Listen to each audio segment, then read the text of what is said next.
The cruising Mexicans and the gang kids were in full effect. Hollywood belonged to them. And then there was the white guy. Not just white like you call your average pink flesh guy white. This one was dead pale white. Hold him up to the light and see his kidneys white. Too white for most 20-somethings in a land of beach and sun. Shaggy hair, dirty and tangled like a ball of yarn used to clean floors, hung from his head, obscuring his face.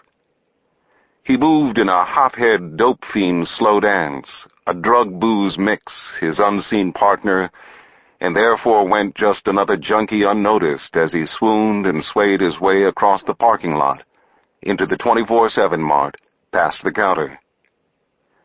The counter is where the clerk, a black guy sporting an official multicolored 24/7 mart top, rang up an old Russian Jewess who, along with her husband, had survived the massacre at Zagrodsky by the SS Einsatzgruppen, to one day come to America, to California, to Silver Lake, where her husband got shanked to death over $15 and change one night when he was walking the dog.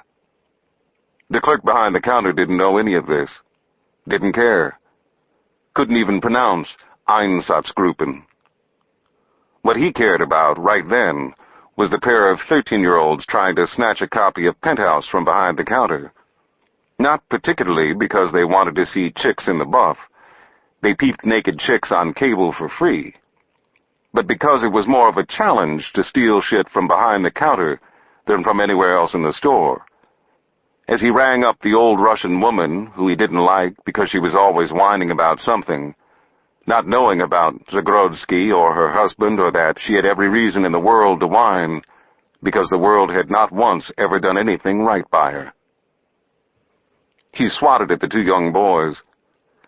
The clerk swatted at them with his hand and sent them scattering, sent them running past Emilio and Carmen, who were huddled by the dairy case at the back of the 24/7 mart. Emilio had his right hand up Carmen's sweater. Emilio was working her left tit out of her bra. Emilio was getting to some serious fondling like he usually did with Carmen by the dairy case at the back of the 24/7 mart, because that was one of the few places he could fondle Carmen, because Carmen's father hated Emilio, because Carmen's father thought Emilio was a no-good, lazy so-and-so whose sole intention was to fuck his daughter. Carmen's father was right. Carmen's father should have kept a better eye on Carmen. Emilio's left hand massaged Carmen's full Mexican ass. Emilio loved Carmen's Mexican ass, and whispered with his sexiest voice in Carmen's ear how much he loved her Mexican ass, which really pissed Carmen off, as Carmen's family was from Ecuador. Emilio got his face slapped. Later, him and her would freak in the back of his tricked-out Chevy, but for now, Carmen stormed off, shoving her tit back into her bra as she went, with Emilio begging and pleading right behind. They brushed past Buddy and Alfonso. Buddy and Alf were like a latter-day Abbott and Costello, Buddy being kind of short and kind of dumpy, while Alf was tallish and decent-looking, at least to those who went for the slick-back hair and 5 o'clock shadow look. Most likely the same 6 people who never missed a rerun of Miami Vice. Alfonso was in the middle of sliding a 40 from the Mart's beer cooler, popping it open and slurping it down. 28 years old, and Alf still got the same schoolboy high from stealing a beer as the 13-year-olds did trying to snatch the Penthouse. Buddy wasn't getting any kicks.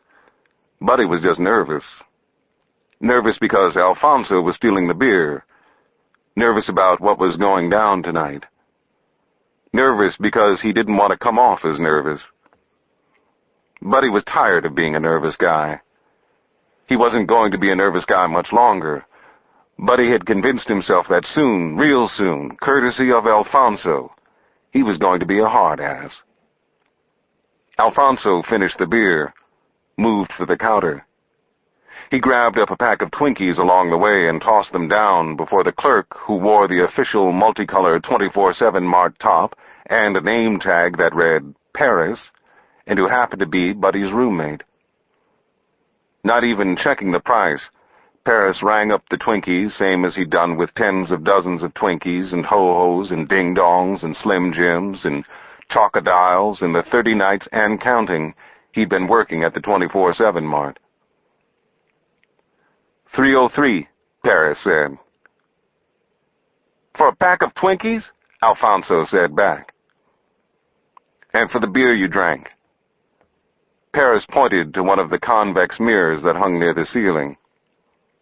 Alfonso looked at the mirror, then back at Paris. He got with a smile. The smile said, "Fuck you." What Alfonso said was, "Well, ain't you convenience store man? Another couple of years of this, and maybe they'll let you start working during the day." 303. What if I don't got it? His smile went on saying, "Fuck you." Buddy. Give him the money, Alf. Alfonso just kept staring at Paris, kept smiling at him, kept waiting for him to do something. The something he knew Paris would never do, except stand there while a guy cracked wise at him. Buddy again. Just give him the money. Fucking wimp. Alfonso looked straight ahead, but he could have been talking to either of the roommates, to both of them.